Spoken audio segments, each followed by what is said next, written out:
Hey everyone, ready to dive deep into the world of Spirited Away?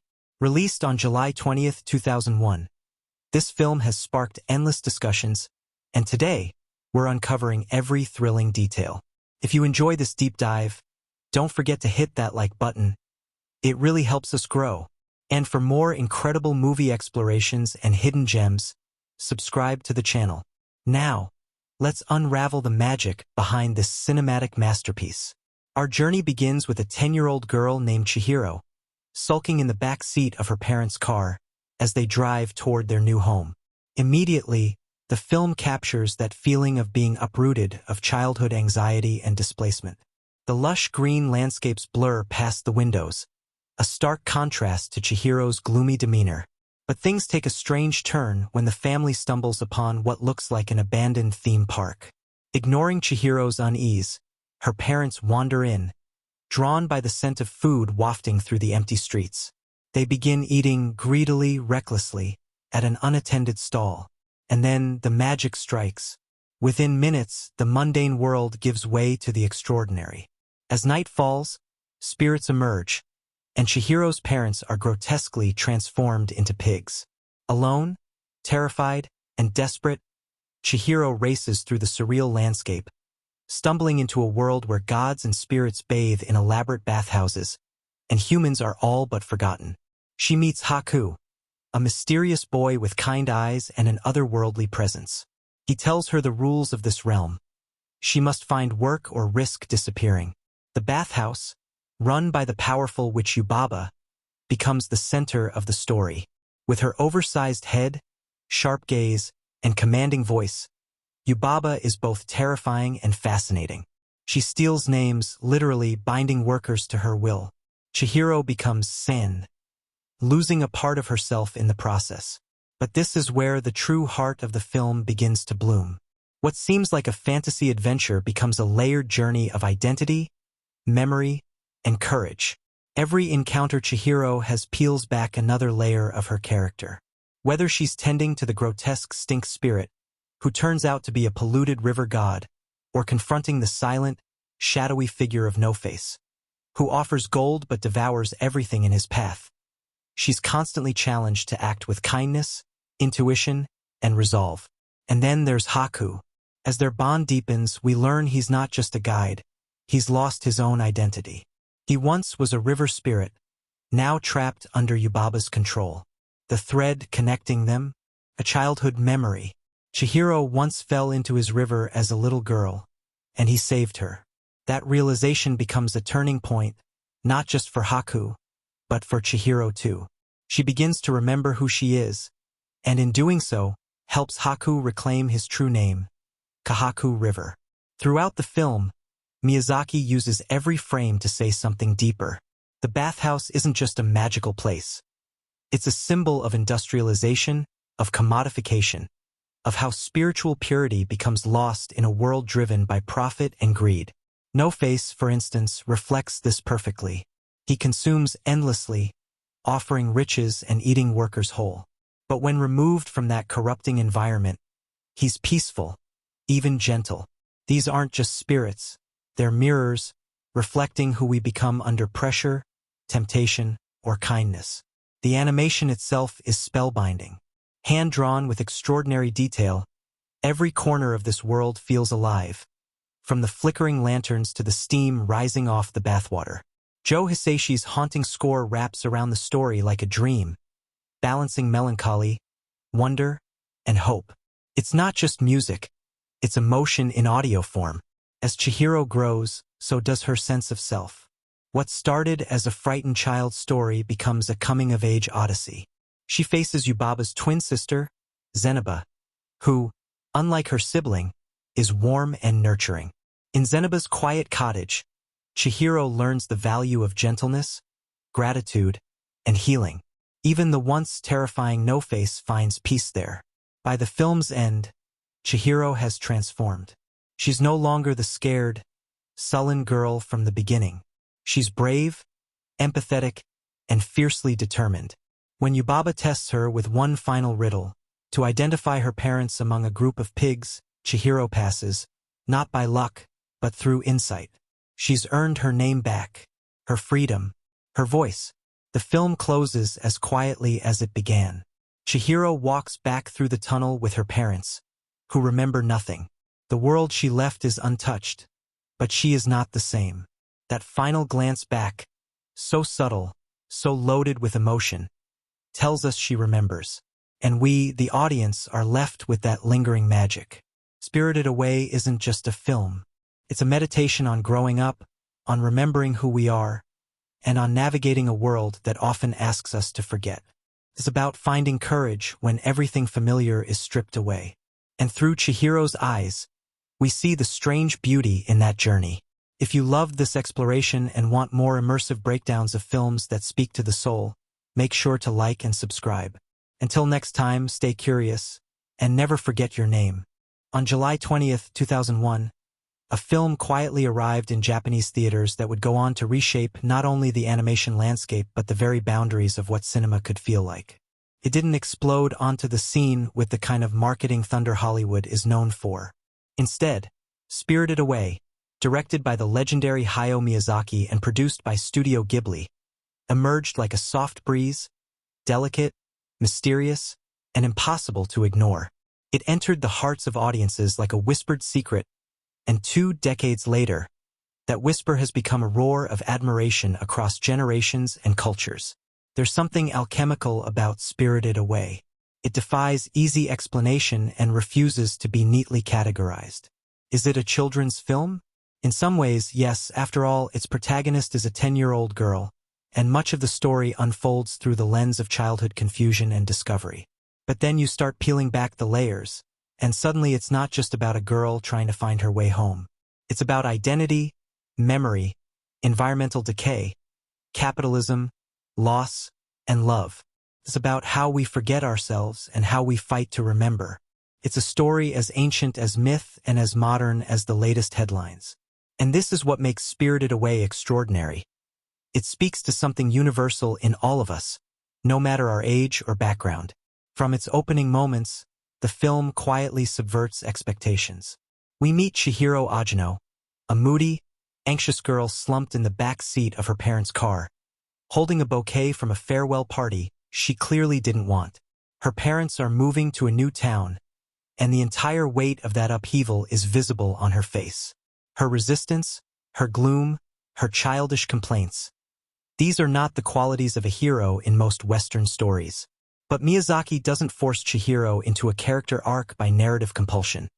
He allows her to become who she must be through circumstance, emotion, and choice.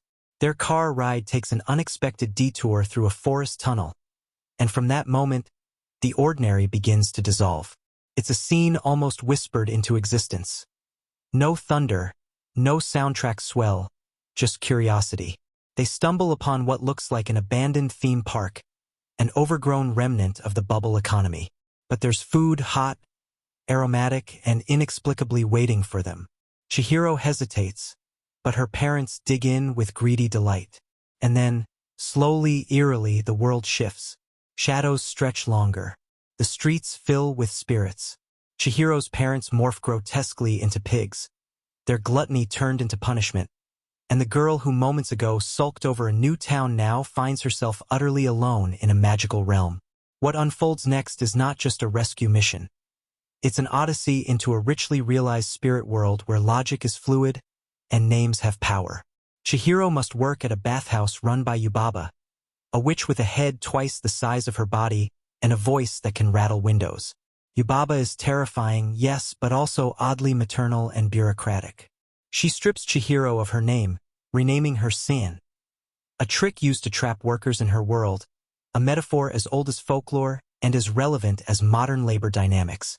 The bathhouse is a marvel of animation and design, bustling with frog-like attendants, soot sprites, river gods, and creatures that defy biology but make perfect emotional sense.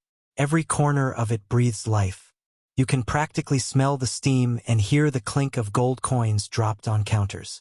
It's here that Chihiro begins to grow, not through exposition, not because someone tells her to, but through doing. She cleans, she helps, she observes, and in this strange new world, she finds herself becoming competent, brave, and deeply empathetic. One of the most unforgettable figures she encounters is No-Face, a silent, masked spirit whose hunger is matched only by his loneliness. At first, he's gentle and awkward, mimicking Chihiro's kindness. But once inside the bathhouse, he becomes a grotesque consumer, swallowing workers whole and offering gold in return. He is desire made manifest, silent, unquenchable, and shape-shifting. And yet, even he is not evil. Once removed from that toxic environment and welcomed by Chihiro with compassion, he becomes docile again. It's a quietly radical message. Monsters are often just wounded souls in the wrong place. Then there's Haku, a boy with eyes like polished stone and a presence that feels like déjà vu. He helps Chihiro from the beginning, but he too is trapped, enslaved by Yubaba, and slowly forgetting his real name.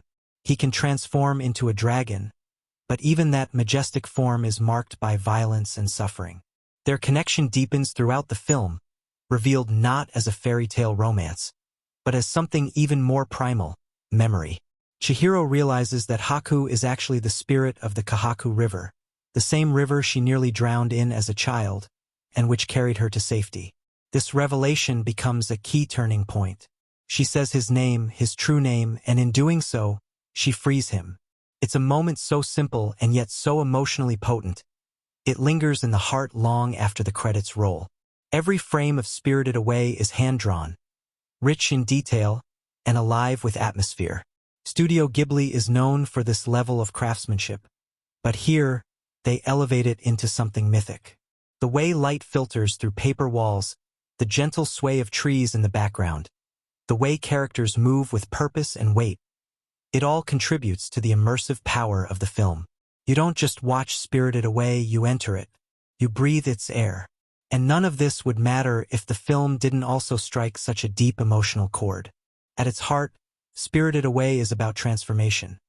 Not the magical kind, but the kind that comes from facing fear, enduring discomfort, and choosing kindness over despair. Chihiro changes not because she wants to, but because she has to. She becomes capable, selfless, and strong, not through destiny, but through deliberate, human effort. She remembers who she is, and in doing so helps others do the same. The film's climax isn't a battle, but a test of intuition. Yubaba tries to trick her one last time, asking her to identify her parents among a group of pigs. Chihiro, now wiser, says they're not there. She's right. It's not just a clever twist. It's a testament to how far she's come. She trusts herself now. She sees clearly.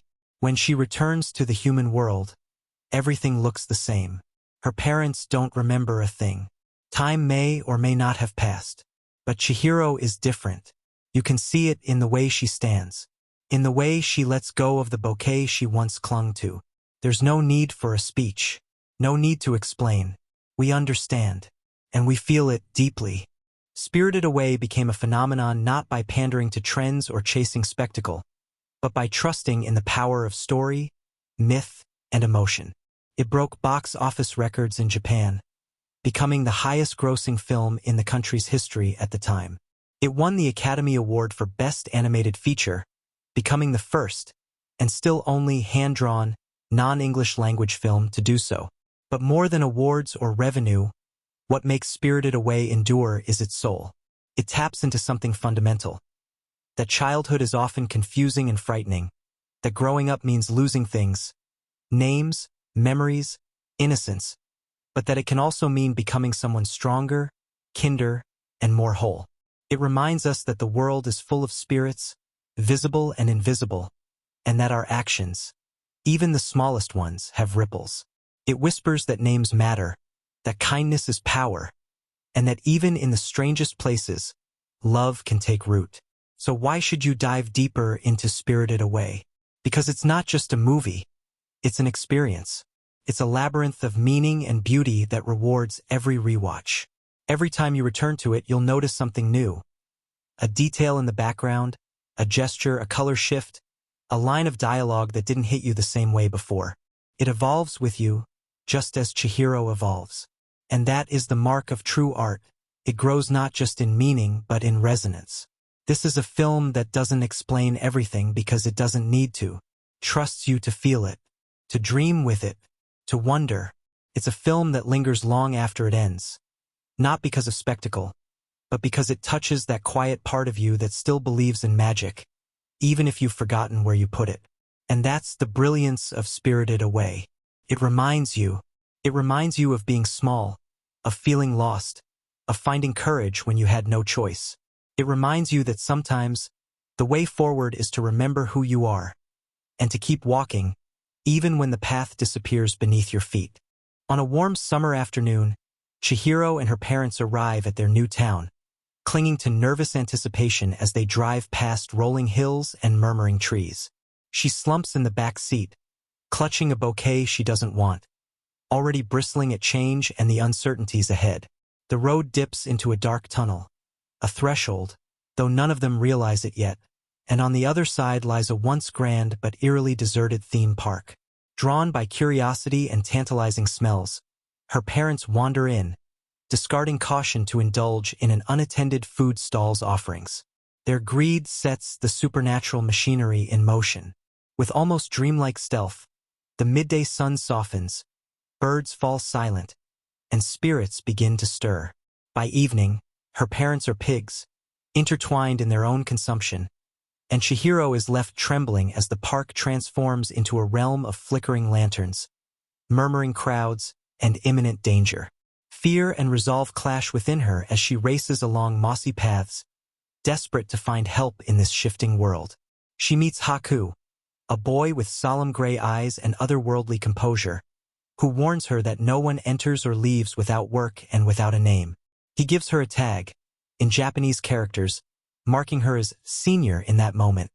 Her identity begins to unravel. Alone and trembling, she follows him to the luminous bathhouse, Yubaba's domain, where the stakes become overt: work or disappear. Inside the bathhouse, the frenzy of spirits is mind-bending. Frog attendants scurry, soot sprites flit between cracks in walls, and gold coins rain like sinister blessings. Steam hisses, gates clang, and frantic energy pulses through every corridor. Chihiro must drink a tea to forget her name, tethering her further to the place. She pledges to work to free her parents, though she's afraid at every breath. Within minutes, the once quiet girl is baptized in this regime of copper keys, ticket tokens, and labor, all ruled over by Yubaba, the witch with a twin-snout nose and iron fist.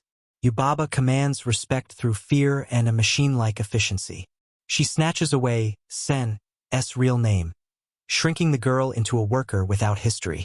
Her grotesque contract, signed with a fingerprint, cements that transformation. No name, no freedom. Yet within the oppressive silence, Chihiro's spirit begins to flicker. Yubaba takes Haku's name too, dimming his identity beneath her control. He becomes a tool, a steward of her empire, forced to obey her whims. Even now, behind that steely reserve, he is protective. He helps Chihiro blend in, offering hushed advice and subtle support. How to move through doorways, how to talk, how to survive. Sen's first tasks are grueling.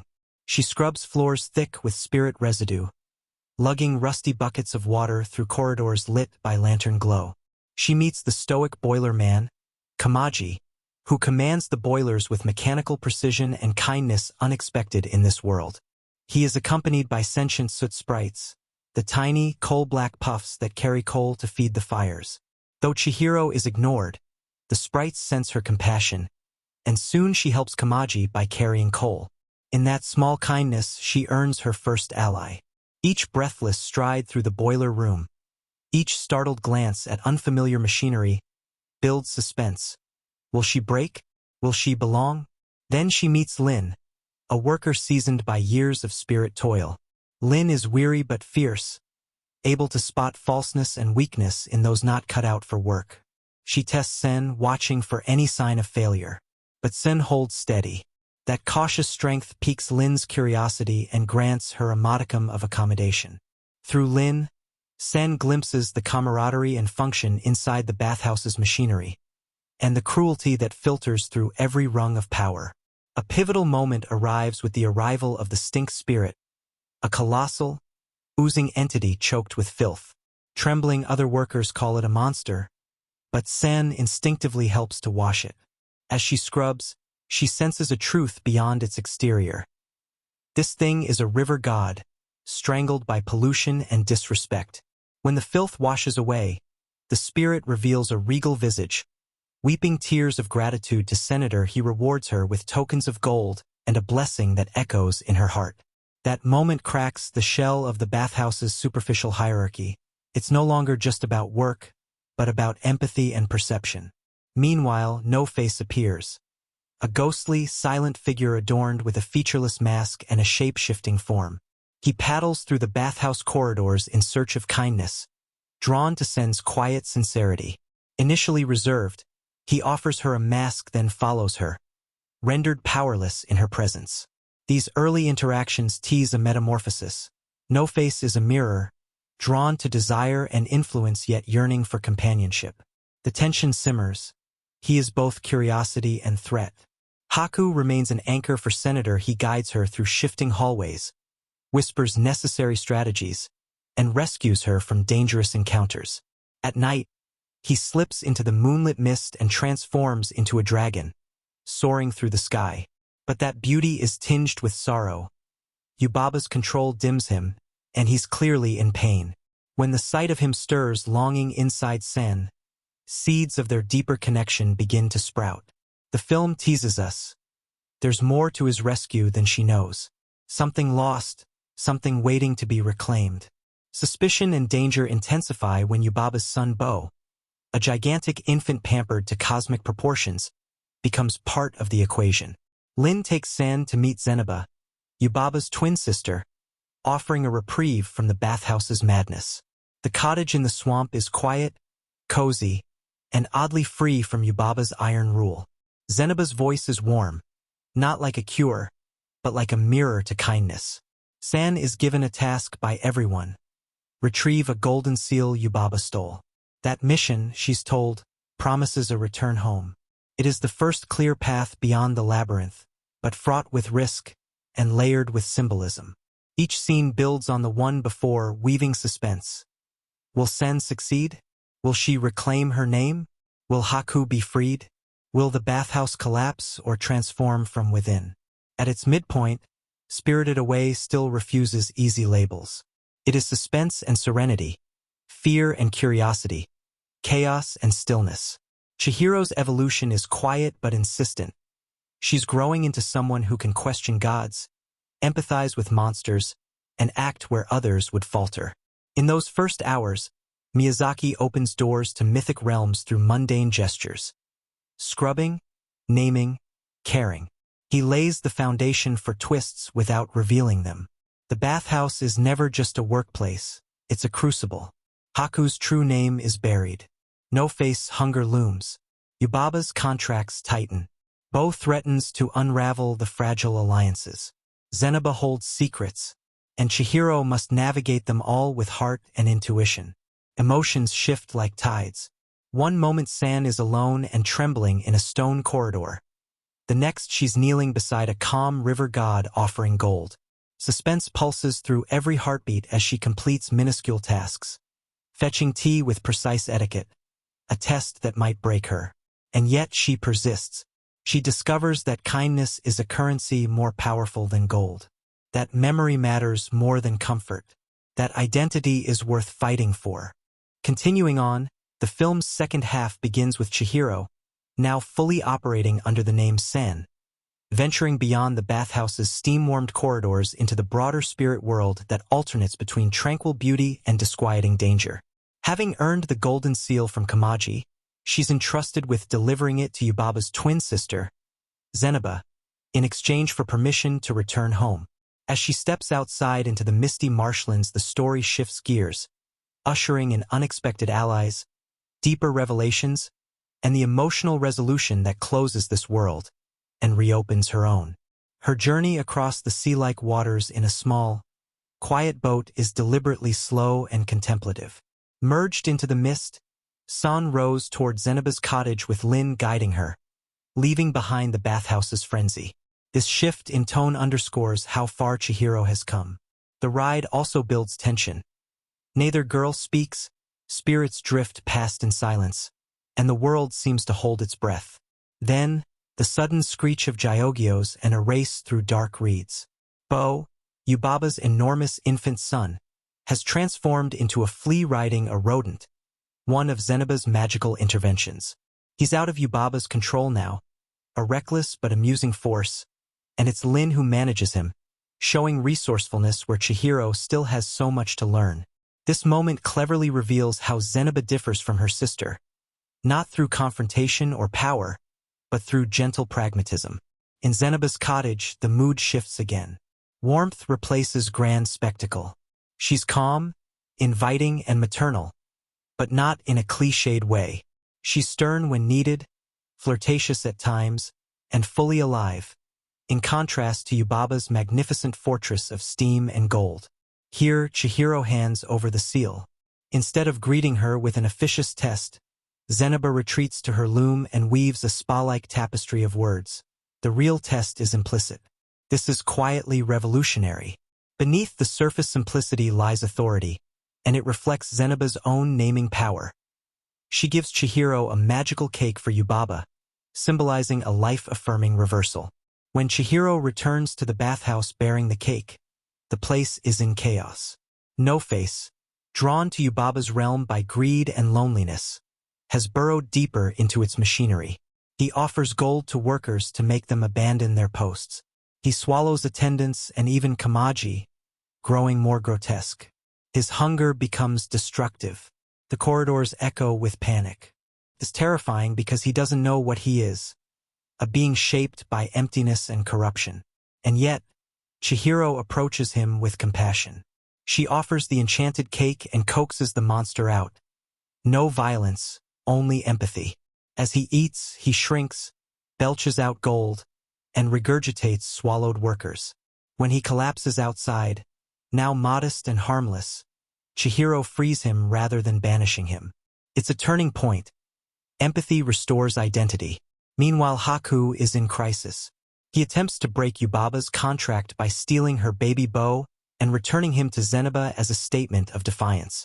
In the ensuing chase and confrontation, he is injured by the returned bow in mouse form. Yubaba's fury is unleashed.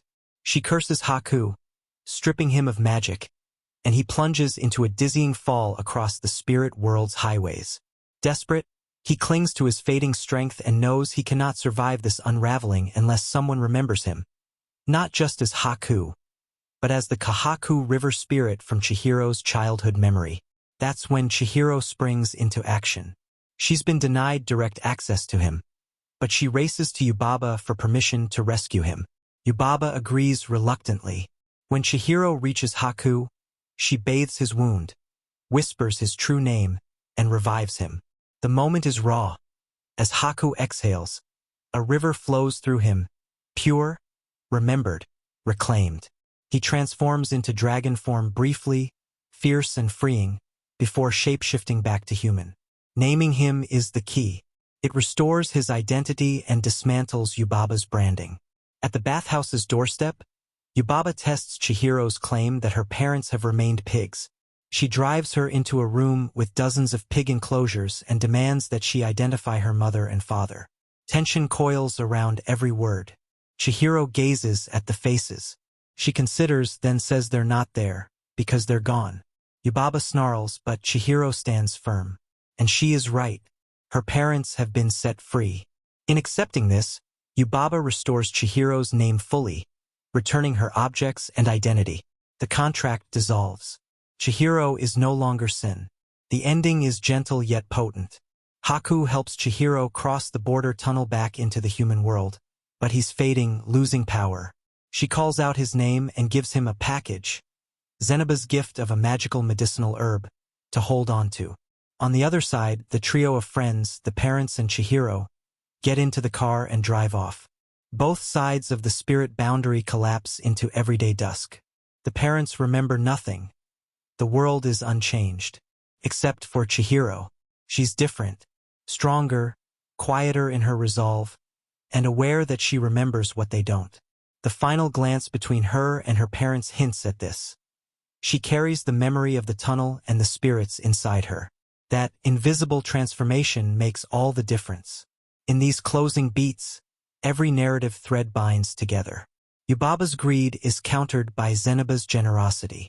No-Face's chaos is healed by Chihiro's compassion. Haku's forgetting is undone by remembering. Chihiro's identity is lost, then reforged. Themes collide: memory, courage, kindness, sacrifice, and self-discovery. And the film never breaks rhythm. It's suspense and release, tension and tenderness. Visually, the second half intensifies the art. Zeniba's cottage is lush, embroidered with moss and candied warmth. The sea-like waters shimmer with twilight, spirits drift in shape and shadow, and interiors shift from mechanical bustle to intimate texture. Sound design echoes with dripping water, distant chants, quiet creaks. Joe Hisaishi's score shifts, sometimes subtle harp plucks during Chihiro's introspection, other times swelling strings during Haku's symbolic transformation. Moments of silence are just as strong, allowing emotion to bloom.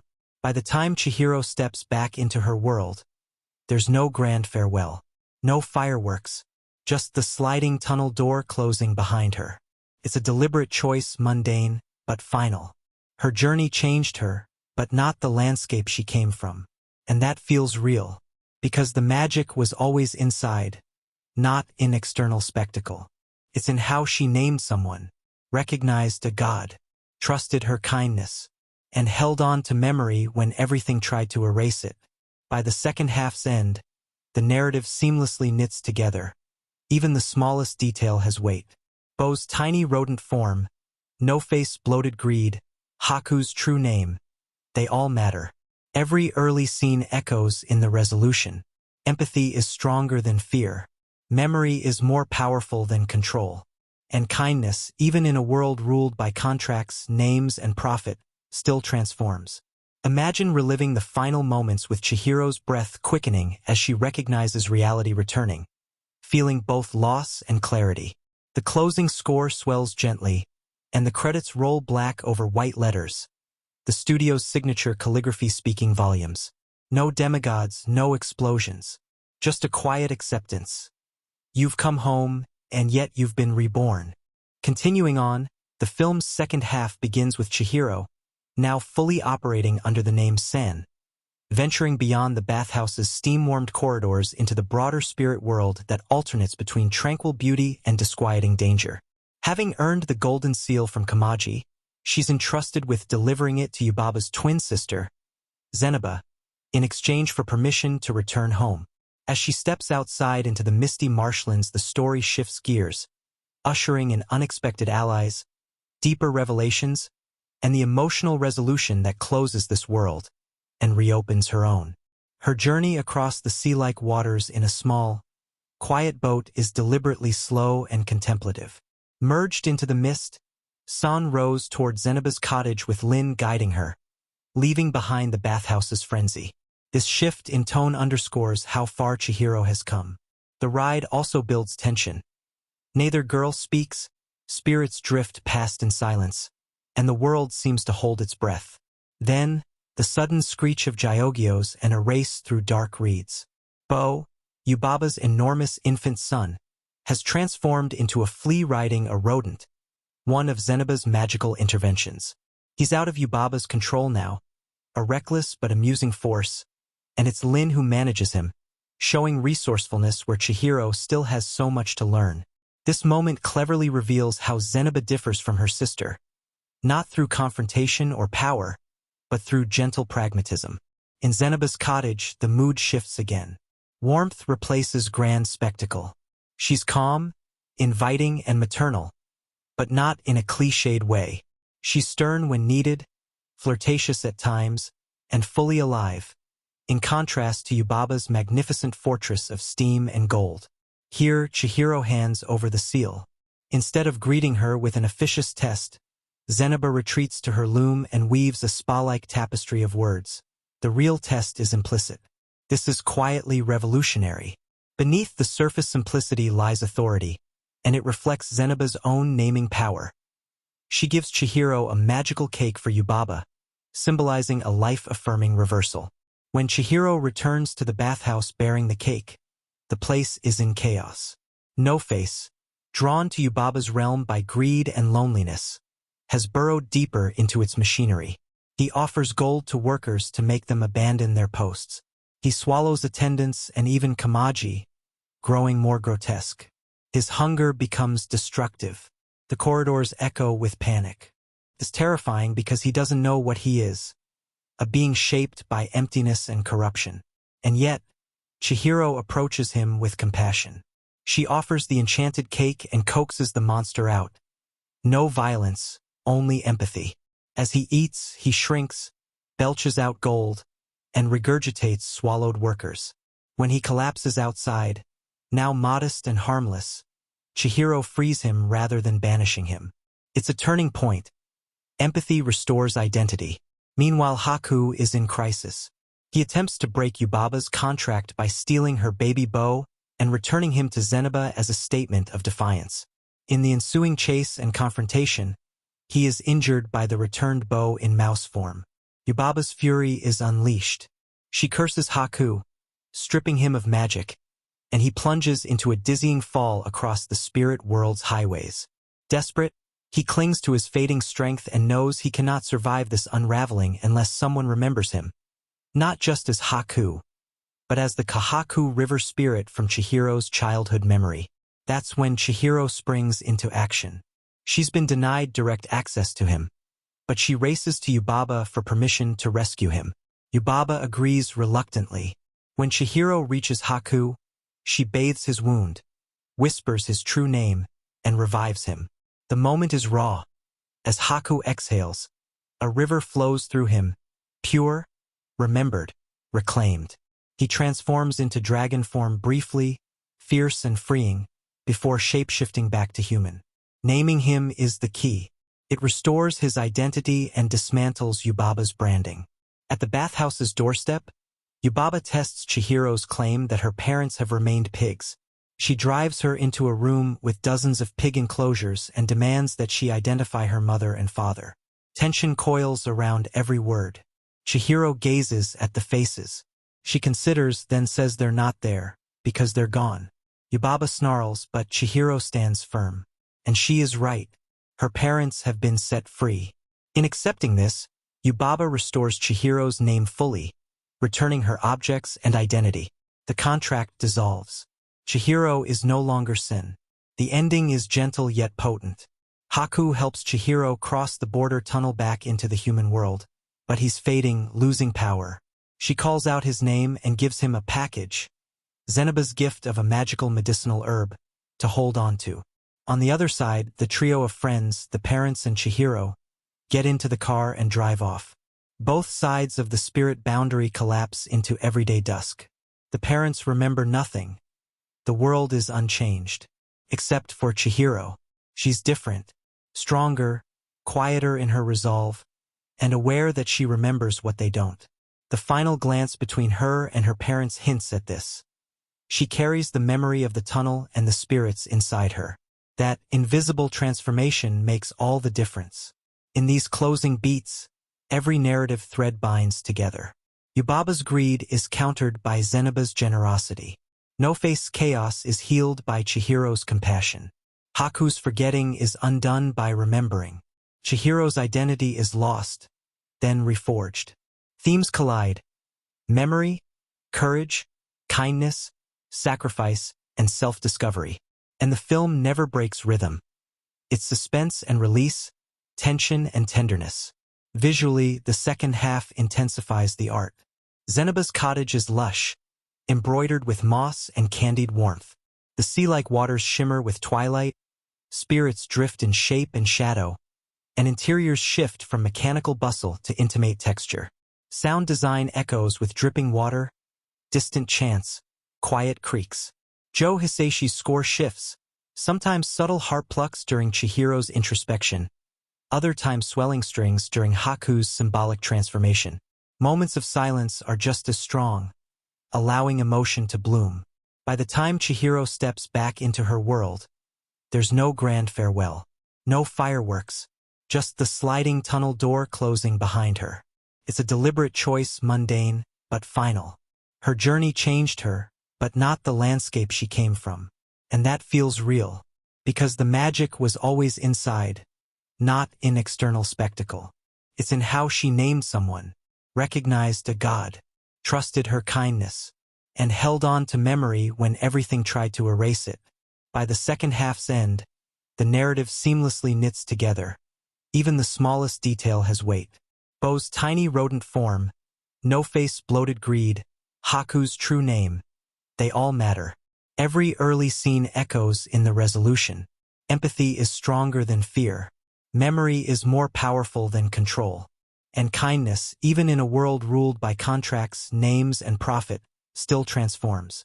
Imagine reliving the final moments with Chihiro's breath quickening as she recognizes reality returning, feeling both loss and clarity. The closing score swells gently, and the credits roll black over white letters. The studio's signature calligraphy speaking volumes. No demigods, no explosions. Just a quiet acceptance. You've come home, and yet you've been reborn. Chihiro Ajino begins her journey not as a brave heroine, but as a frightened, sulking 10-year-old girl. She clings to the familiar, anxious about her family's move, unnerved by the unknown. Her reluctance to cross the tunnel, her refusal to eat the unattended food, and her instinctual unease all paint a vivid portrait of a child out of her element. And yet, these seemingly small reactions speak volumes. They hint at an inner voice, a sense of awareness and caution that, though clouded by fear, marks the beginning of her transformation. The world she stumbles into is one of shadows, spirits, and rules written in an unfamiliar language. When her parents are turned into pigs, a grotesque reflection of their greed and disregard, Chihiro's childhood is instantly stripped away. Alone and desperate, she is forced to take on responsibility far beyond her years. She pleads for work, faces humiliation, and submits to the suffocating bureaucracy of the bathhouse. And in doing so, she takes her first steps toward agency. Her growth is not explosive or theatrical. It's quiet, methodical, earned. Every small act of kindness, every moment of bravery, builds a new identity that begins to reshape her fate. Renamed San by the witch Yubaba, Chihiro's real name is taken from her, symbolizing the erosion of self under a system that values obedience over individuality. Yet, even as her name is stripped away, she clings to the fragments of who she is. Her refusal to forget her parents, her compassion toward others, and her determination to remember her real name all serve as anchors that tether her to her humanity. She's not motivated by grand ambitions or destiny. Her drive is deeply personal, rooted in loyalty, memory, and the will to return home. Haku, the enigmatic boy who first helps Chihiro navigate the spirit world, is himself a reflection of lost identity. He appears composed, powerful, and confident, yet beneath that exterior lies a young spirit who no longer remembers his own name. Like Chihiro, he is caught in Yubaba's web, bound by a stolen name, severed from his true self. His transformation arc mirrors hers. Where she is discovering who she truly is, he is remembering what he once was. As a river spirit whose waters were paved over by human development, Haku represents forgotten nature, beauty and identity buried under modernization. Their relationship, tender and profound, is built not on romance but on memory and mutual salvation. Chihiro once fell into the Kahaku River and was saved by him. Now, she is the one who saves him by remembering his name. It is through her memory of a forgotten river that he is freed from Yubaba's control. Their connection defies time and explanation. It's instinctive, spiritual, and healing. Together, they show that the path to self-discovery is often paved through empathy and shared vulnerability. Then there is No-Face, a hauntingly ambiguous figure who drifts into the bathhouse like a shadow. Initially silent and harmless, he quickly becomes a dark reflection of the greed that permeates the bathhouse. Offering gold to workers, he manipulates their desires, and when consumed by the excesses around him, he begins to devour those who feed off of him, literally and metaphorically. He morphs into a grotesque, ever-hungry monster, bloated not just with what he has taken, but with loneliness and misunderstanding. Yet Chihiro never treats No-Face as a monster. From their first interaction, she offers him kindness without expectation. She accepts his gifts cautiously but never manipulates him. And when his hunger becomes destructive, she doesn't fight him. She offers him healing. She gives him the same enchanted food that once revived her parents, and gently guides him out of the bathhouse, away from temptation, into the quiet safety of Zeniba's cottage. There, No-Face finds peace in simplicity.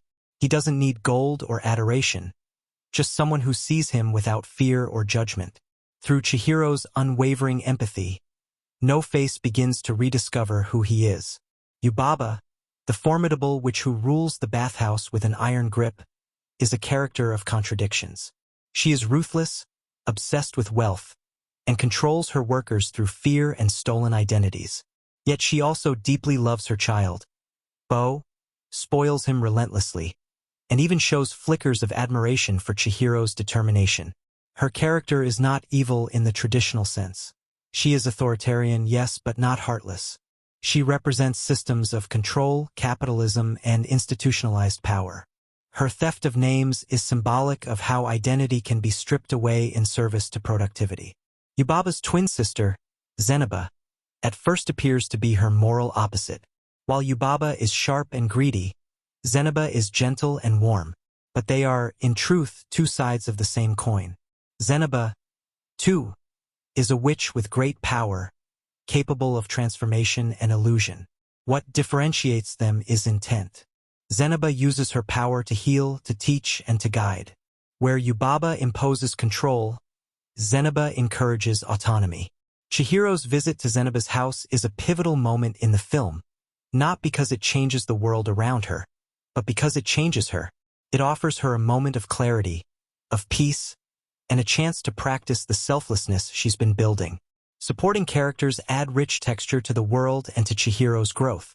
Kamaji, the six-armed boiler man, is crusty and reserved at first, operating the bathhouse's mechanical heart with tireless efficiency.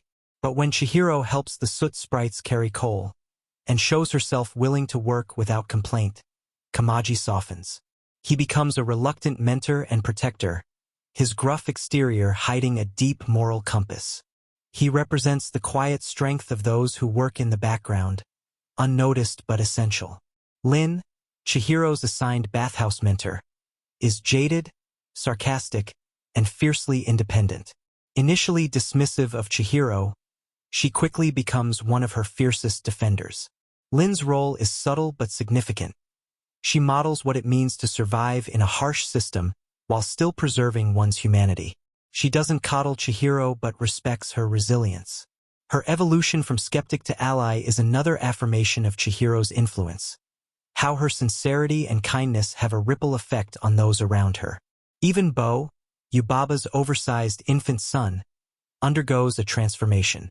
Introduced as a whiny, spoiled child confined to a massive nursery, Bo is the embodiment of excess and overprotection. But when he is transformed into a tiny mouse and exposed to the outside world, he begins to change. Stripped of privilege and forced to experience life beyond his cushioned room, he develops empathy, independence, and even affection for Chihiro. His return to his original form is marked not just by size, but by growth. He chooses not to cry or cling, but to speak up for Chihiro when it matters most. Together, these characters form a tapestry of themes: identity, memory, greed, love, and self-discovery. Each one reflects a different aspect of the spirit world and, by extension, of human nature. The voice performances in the original Japanese version are deeply layered, delivering subtle emotion and nuance.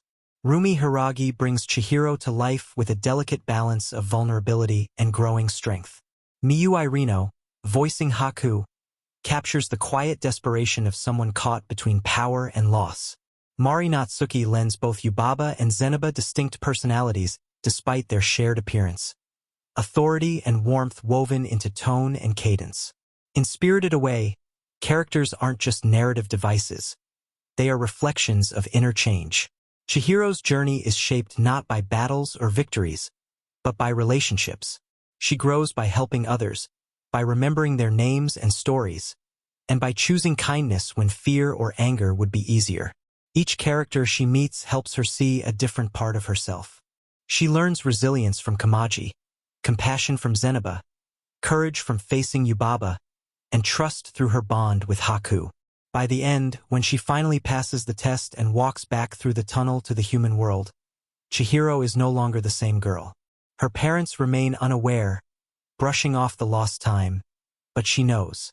She has carried a world within her, and though she cannot speak of it, it has reshaped her entirely. The power of that transformation lies not in the magnitude of what she faced, but in how she faced it, with empathy, humility, and the quiet courage to remember who she really is. Spirited Away is ultimately a story about remembering. Remembering your name, your past, your worth.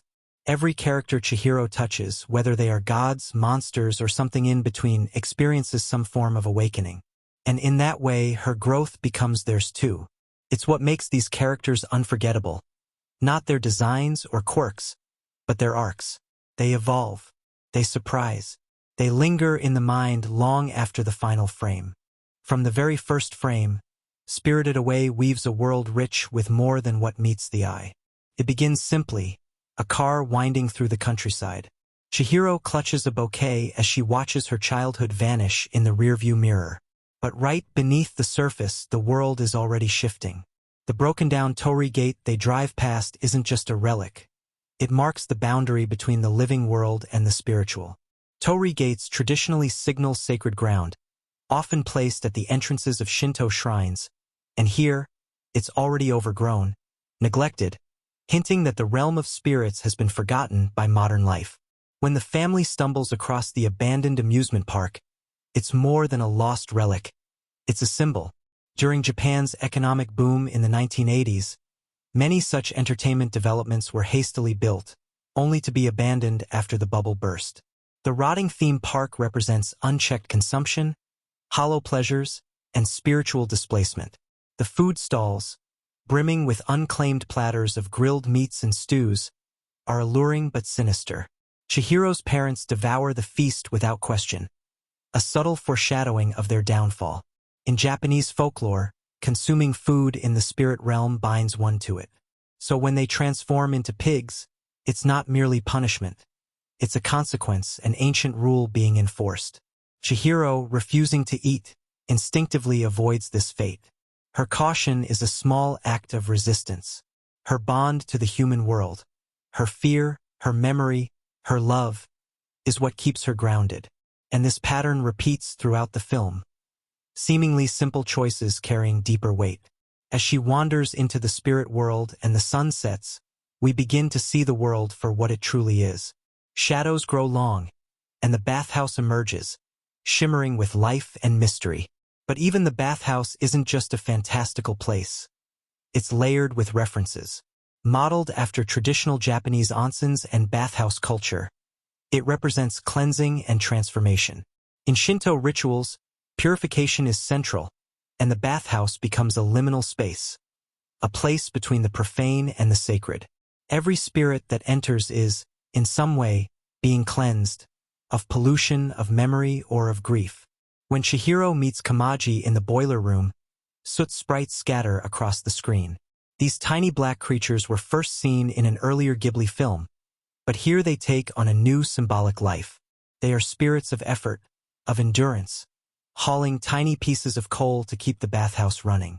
When Chihiro helps them without being asked, her selflessness earns their loyalty. A small gesture, but one that shapes her path. The bath tokens Chihiro uses to activate the water for her first client bear ancient kanji symbols of purification and healing. And the sludge-covered spirit that arrives, dismissed by the workers as a mere stink spirit, is in fact a river god clogged and corrupted by human waste. It's a moment of revelation. As Chihiro pulls bicycles, garbage, and debris from its form, she is not just helping a client. She is helping restore nature itself. The sludge pours away, and the room is flooded with light. This isn't just a task. It's a ritual, a blessing, a moment of atonement between mankind and nature. Hidden within that act is a deeper layer. The tools and refuse pulled from the spirit's body aren't random. They represent items people have discarded without thought, evidence of collective forgetfulness and carelessness. And yet, in that moment, Chihiro becomes something more than a worker. She becomes a bridge between worlds. Even Haku, who appears as a composed and capable spirit, is deeply symbolic. His human form and dragon shape reflect duality. As a dragon, he flies with flowing grace, echoing Eastern myths where dragons symbolize rivers and rainfall. His true identity as the spirit of the Kahaku River, now buried beneath concrete and apartments, speaks volumes. His loss of name is a loss of self, a literal erasure tied to environmental destruction and cultural amnesia. His arc, like Chihiro's, is about remembering who he is, and when she finally recalls his name, that revelation becomes an act of liberation, not only for Haku but for herself. By helping him find his true name, she recovers her own power. The act of naming is central throughout the film. Yubaba's habit of stealing names isn't just magical control, it's allegorical. In many cultures, names are tied to identity, memory, and soul. To forget your name is to forget who you are. Chihiro fights against this loss, clinging to her identity even as others forget. Her handwritten farewell card, glimpsed briefly in the early scenes, becomes a totem of her real-world self. It's a detail easy to miss, but vital. The paper, with her name scrawled in pencil, symbolizes the fragile thread connecting her to home. Yubaba herself embodies the contradictions of power. Her character design, with her enormous head, lavish rings, and baroque chamber, is a caricature of greed and vanity. And yet, she fiercely loves her baby son, Bo. This duality humanizes her in surprising ways. And Bo, the enormous infant, starts as a symbol of indulgence, screaming when anything threatens his comfort. But after being transformed into a mouse and taken on the journey to Zeniba's home, he experiences the outside world for the first time. His transformation is as profound as Chihiro's, if more comedic. He goes from entitled infant to thoughtful child. Even the smallest spirit, the little paper bird trailing Zeniba's presence, carries significance. It's a shikigami, a servant spirit in Japanese folklore, and its silent movement through the sky feels both eerie and ancient. Zeniba, Yubaba's twin sister, offers a mirror image of the bathhouse matron. She too has power but wields it with warmth. Her home is filled with handcrafted objects, spinning wheels, and thread. This image of domestic tranquility contrasts sharply with Yubaba's towering bureaucracy. It's here that Chihiro, No-Face, Bo, and the bird mouse find a moment of peace. No-Face in particular undergoes a shift. Removed from the bathhouse's toxic environment, his greed and mimicry fall away. He spins thread, watches quietly, and begins to learn.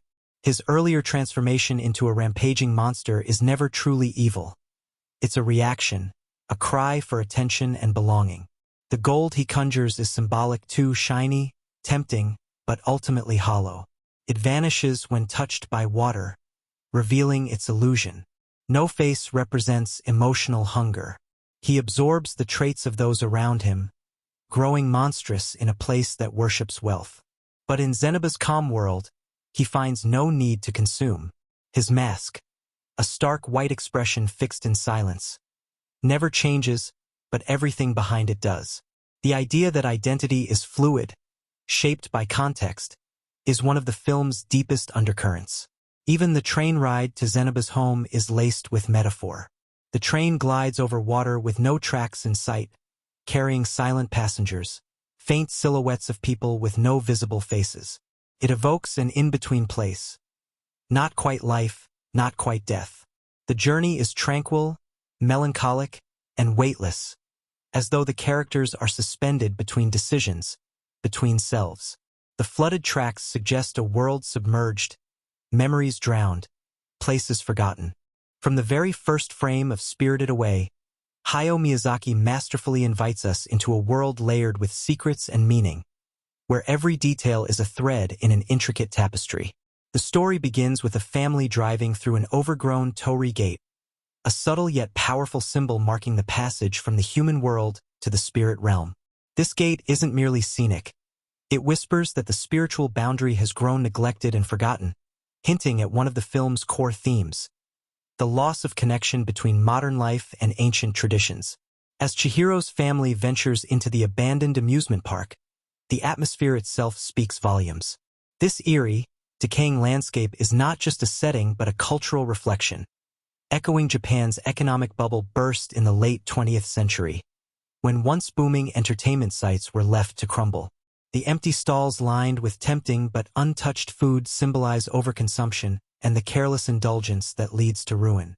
When Chihiro's parents greedily gorge on this feast, they aren't just acting impulsively, they're unwittingly sealing their fate. Their transformation into pigs serves as a timeless warning about gluttony, a nod to folklore where consuming spirit world food binds one forever. Chihiro, on the other hand, wisely refrains from eating, preserving her identity and allowing herself to navigate this strange world with a foot still in reality. This simple act of restraint echoes throughout the film. Her kindness, courage, and clarity become her greatest tools as she moves deeper into the spirit world. The bathhouse, where much of the story unfolds, is more than a fantastical setting. Modeled on traditional Japanese onsens and steeped in Shinto purification rituals, it becomes a crucible for transformation. Here, spirits come to cleanse their earthly stains, and Chihiro must work hard to prove herself in a place that blurs the lines between the sacred and the commercial. Even small elements, the soot sprites that scurry around the boiler room, carry weight beyond their cute appearance. These creatures, which first appeared in other Ghibli films, represent perseverance and quiet labor, rewarding Chihiro's gentle kindness as she helps them without expectation. One of the most striking moments of symbolic storytelling comes when Chihiro aids a sludge-covered spirit whose foul smell initially causes disgust among the bathhouse workers. As she pulls rusted bicycles, broken pipes, and garbage from its form, the spirit gradually transforms into a majestic river god. This cleansing sequence is a poignant metaphor for the restoration of nature and a reflection of Miyazaki's environmental concerns. The debris Chihiro removes is not random trash but an embodiment of humanity's neglect. In restoring the spirit, she restores a forgotten piece of the natural world, reminding us that redemption often requires care and effort. The motif of names weaves a powerful thread throughout the film. Yubaba's sinister ability to steal names from her workers is more than magical control. It's a stripping away of identity and autonomy. In many cultures, a true name is sacred and tied to one's soul. When Chihiro fights to remember her own name, she fights for her very selfhood. Likewise, Haku's loss of his true name, revealed as the spirit of the Kahaku River, mirrors the way modernization has erased natural landmarks and memories. Their bond grows stronger as she helps him remember, symbolizing how reclaiming our origins can set us free. In the quiet cottage of Yubaba's twin sister, Zeniba, the atmosphere shifts to one of warmth and healing. Zeniba's home, filled with spinning wheels and soft threads, contrasts sharply with the cold bureaucracy of the bathhouse. The presence of small paper birds, shikigami, spirit servants in Japanese folklore, adds an ethereal touch, showing that even the smallest details carry magical significance. These birds aren't mere decoration. They embody protection and the delicate balance between freedom and fate. No-Face, one of the film's most enigmatic figures, also embodies the film's intricate symbolism. His blank mask and silent demeanor make him a mirror, absorbing and reflecting the greed and loneliness around him. In the bathhouse, he consumes excessively, growing monstrous, a manifestation of unchecked desire. Yet, when removed from that toxic environment and brought into Zeniba's peaceful world, No-Face calms and finds a new form of belonging. His transformation reveals a profound truth. Identity is fluid and shaped by our surroundings, and healing comes from genuine connection rather than consumption. Even the train journey that carries Chihiro and her companions across flooded tracks feels like a passage between realms.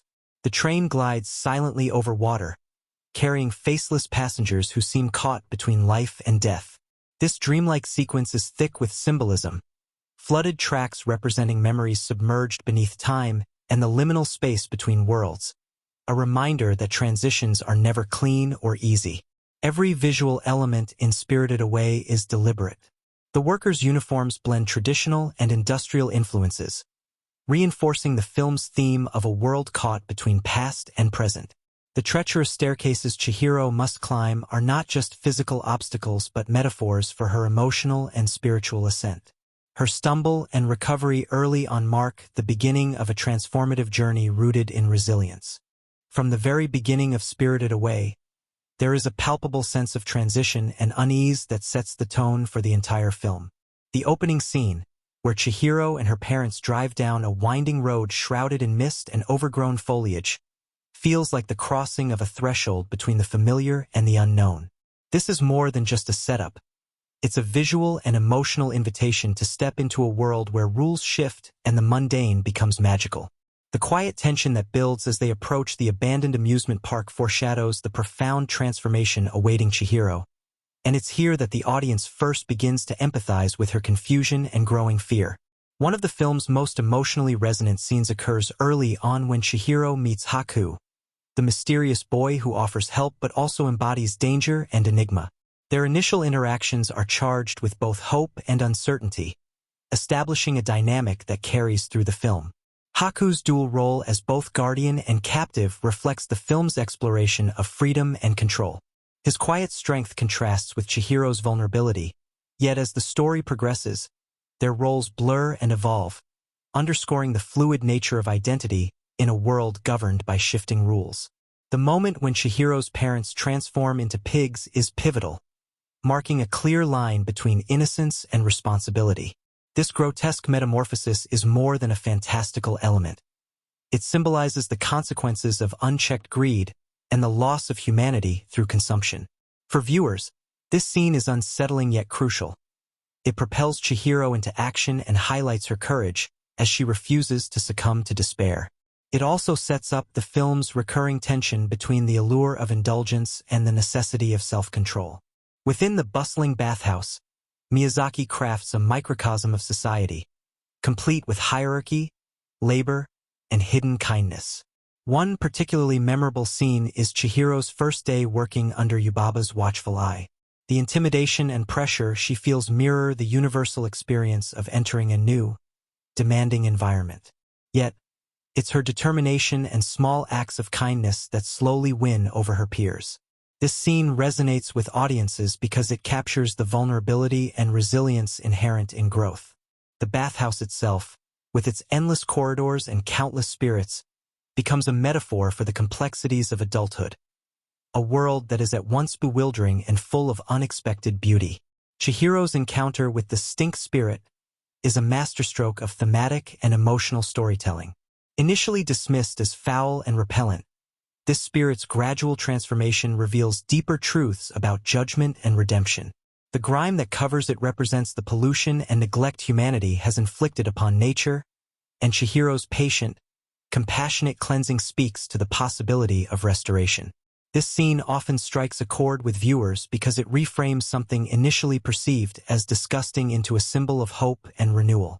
The moment the spirit reveals its true form, a majestic river god, is visually stunning and emotionally uplifting, reinforcing the film's environmental consciousness without didacticism.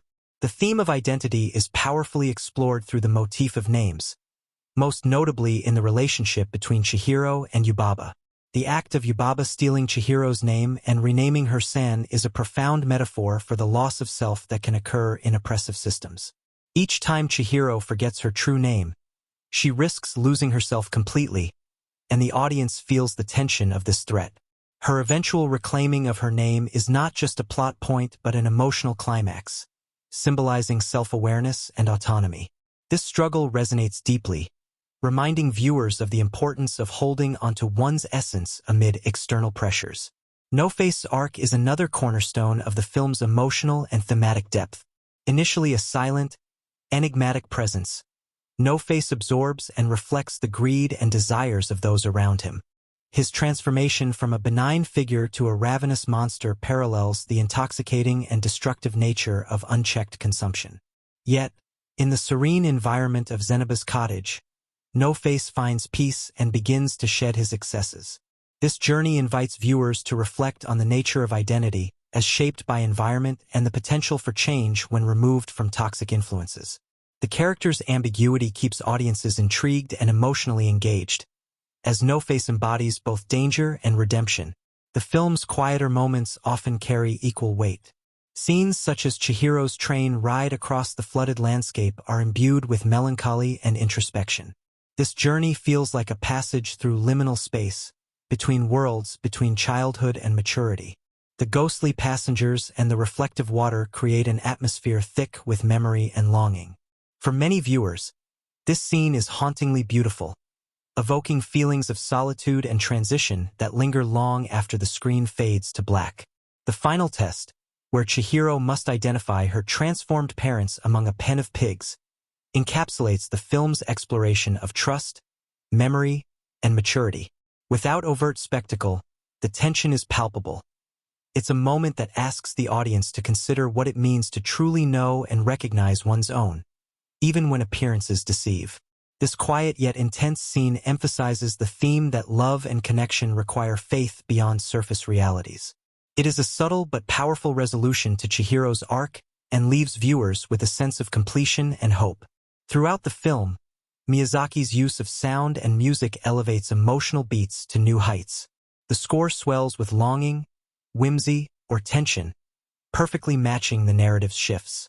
From the playful notes accompanying Chihiro's tentative steps into the bathhouse to the haunting melodies underscoring her solitary train ride, the soundtrack deeply immerses the audience in the emotional landscape. Each of these key moments shapes the overall experience of Spirited Away by inviting viewers not just to witness a fantastical story, but to engage emotionally and intellectually. They build a narrative that is richly layered, invoking wonder, fear, hope, and empathy in equal measure. The film's success lies in its ability to balance the magical with the deeply human, making every scene, whether grand or subtle, feel vital to Chihiro's journey and to the audience's own reflections. Ultimately, Spirited Away is a meditation on change, resilience, and the power of kindness. Its critical scenes remain etched in the minds of viewers because they speak to universal truths through the lens of an enchanting, meticulously crafted world. The emotional resonance and thematic richness of these moments ensure that the film continues to captivate and inspire, inviting new generations to experience its magic and meaning again and again. From the very first moment you enter Spirited Away, you are immersed not just in a story, but in an entire sensory experience meticulously crafted by Hayao Miyazaki and his team. The film's visual style is a breathtaking marriage of lush hand-drawn animation and thoughtful composition, inviting viewers to step into a world where every frame feels alive with texture, color, and emotion. This rich visual tapestry is a hallmark of Studio Ghibli's artistry, but Spirited Away elevates it with a distinct cinematographic language that guides our emotional journey as much as the plot itself. The animation's fluidity and attention to detail are immediately apparent in the opening sequences. As Chihiro's family drives down a winding road, the camera's movements mimic real-world tracking shots, gently swaying and pulling forward, evoking the sensation of a slow, almost hesitant journey into the unknown. This subtle motion sets a contemplative tone, encouraging viewers to lean in and absorb the surroundings. The overgrown trees, the creeping mist, the shimmering reflections on the road. These environmental details do more than decorate. They establish mood and foreshadow the mystical transformation to come. Miyazaki's use of lighting throughout the film is particularly striking. Soft, diffused daylight bathes the abandoned amusement park, lending it an eerie stillness, while the bathhouse's interiors glow warmly with lantern light and steamy haze, creating an inviting yet claustrophobic atmosphere. This contrast between outside and inside spaces underscores the narrative tension between the familiar world Chihiro has lost and the strange realm she must navigate. Shadows play a crucial role, deepening the mystery and sometimes concealing dangers just out of sight, enhancing the suspense without resorting to overt scares. The composition of shots often embraces wide, panoramic views that showcase the fantastical environment in all its sprawling complexity. The bathhouse itself is an architectural marvel, rendered with intricate detail, from its towering smokestacks and twisting staircases to the bustling crowds of spirits. These expansive shots give a sense of scale, emphasizing how small and vulnerable Chihiro feels amid the overwhelming world she finds herself in. Yet, Miyazaki balances this with intimate close-ups, capturing subtle facial expressions and moments of quiet reflection, ensuring the viewer remains emotionally tethered to the characters despite the spectacle. Editing in Spirited Away flows with a natural rhythm that mirrors the ebb and flow of Chihiro's experience. Rather than quick cuts or frenetic pacing, scenes often unfold with deliberate, measured timing, allowing the audience to savor the visuals and absorb the emotional beats. This unhurried approach deepens immersion, inviting viewers to explore every nuance, from the flutter of a paper bird to the flicker of light on water. Transitions between scenes often blur boundaries, such as the seamless shift from the real world into the spirit realm through the Torii Gate, enhancing the film's dreamlike quality. Sound design in Spirited Away is equally integral to its storytelling. Ambient noises, chirping cicadas, rustling leaves, distant chatter of spirits, create a rich sonic backdrop that grounds the fantastical in a tangible reality. These subtle sounds build layers of atmosphere, often guiding the viewer's attention or underscoring emotional shifts. For example, the creaking and clanking of the bathhouse's boiler room machinery contrasts sharply with the gentle lapping of water during the train sequence, reinforcing the film's theme of contrasts between industry and nature. Joe Hisaishi's iconic score is woven seamlessly into this soundscape, elevating the film's emotional resonance. His compositions blend traditional Japanese instrumentation with sweeping orchestral arrangements, creating melodies that feel both timeless and intimately connected to the narrative spirit. The recurring piano theme associated with Chihiro's journey captures her innocence, determination, and growing courage with simple yet haunting beauty. Music swells during moments of tension or triumph, subtly guiding audience emotions without overwhelming the visuals or dialogue. Stylistically, Miyazaki's choice to employ hand-drawn animation rather than relying heavily on CGI lends the film a tactile warmth and organic imperfection that enhances its emotional authenticity. The textures of paper, fabric, and natural elements come alive in each frame, inviting viewers to feel the weight and texture of the world. This handcrafted aesthetic also supports the film's themes of tradition and the natural world, contrasting with the cold efficiency of modern technology symbolized by some characters and settings. One of the most distinctive stylistic choices is the film's restrained use of color palettes to signal mood and thematic undercurrents. Early scenes use muted greens and grays, evoking the forgotten and overgrown. As Chihiro gains confidence and the narrative unfolds, warmer hues, rich reds, golds, and vibrant blues dominate, visually charting her growth and the world's magic. This deliberate color progression subtly enhances emotional arcs without overt explanation. Miyazaki also employs visual motifs to enrich storytelling. Recurring images like the spiraling smoke from the bathhouse chimneys, the fluttering paper birds, or the flowing water of the river god are not merely decorative. They serve as symbolic anchors connecting disparate narrative threads. These motifs create a visual language that rewards attentive viewers and deepens the film's mythic quality. The choreography of movement in Spirited Away deserves special mention. Characters move with a naturalism that grounds their fantasy forms in reality. Whether it's Haku's graceful transformation into a dragon or Chihiro's hesitant steps into the bathhouse, the fluid animation of water, steam, and natural elements reinforces the theme of change and impermanence. Even the chaotic dance of No-Face during his moment of excess is carefully orchestrated to convey loss of control and emotional overwhelm. Dialogue and silence are balanced with a keen sensitivity to pacing and tone. Moments of quiet reflection allow the audience to internalize Chihiro's fears and hopes, while lively exchanges in the bathhouse capture the vibrancy and tension of the spirit society. Miyazaki's direction encourages subtle performances from voice actors, emphasizing emotional nuance over melodrama, which helps maintain the film's grounded yet magical feel. The film's visual storytelling reaches a crescendo during the climactic scenes, where editing, sound, and animation merge to heighten emotional stakes without relying on grandiose spectacle. The test of Chihiro's identity amid the transformed pigs is framed with tight, suspenseful shots, while the minimalist score emphasizes tension and the fragile nature of memory. The final moments of reunion are tender and understated, relying on visual cues, expressions, gestures, shared glances, to convey deep emotional truth. In essence, Spirited Away stands as a testament to the power of cinematic technique used not as mere ornamentation but as a fundamental part of storytelling. Every visual choice, sound effect, and musical note is carefully calibrated to immerse viewers in a world that is as emotionally rich as it is visually stunning. Miyazaki's vision transcends genre, blending fantasy with universal human experiences through a language of film that speaks directly to the heart. One of the remarkable aspects of Spirited Away lies in the palpable chemistry among its voice cast, whose performances breathe life into the vividly drawn characters and help create an immersive emotional landscape that resonates deeply with audiences.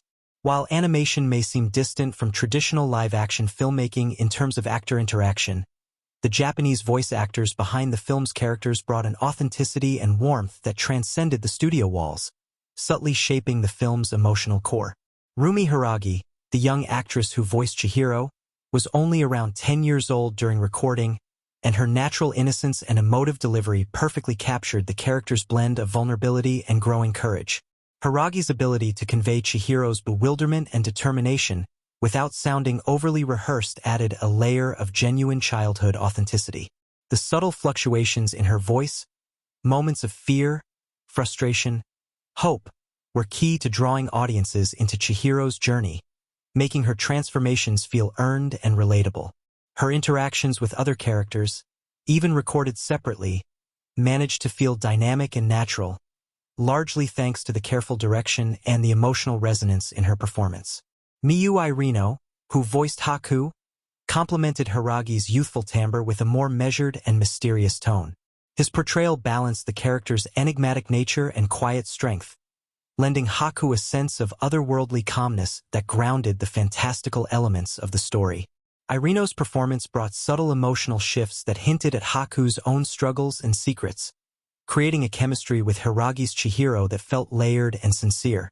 The interplay between their voices, delicate yet charged with meaning, became a cornerstone of the film's emotional heartbeat. Behind the scenes, the recording sessions were reportedly collaborative and immersive, with Miyazaki emphasizing naturalistic delivery over theatrical exaggeration.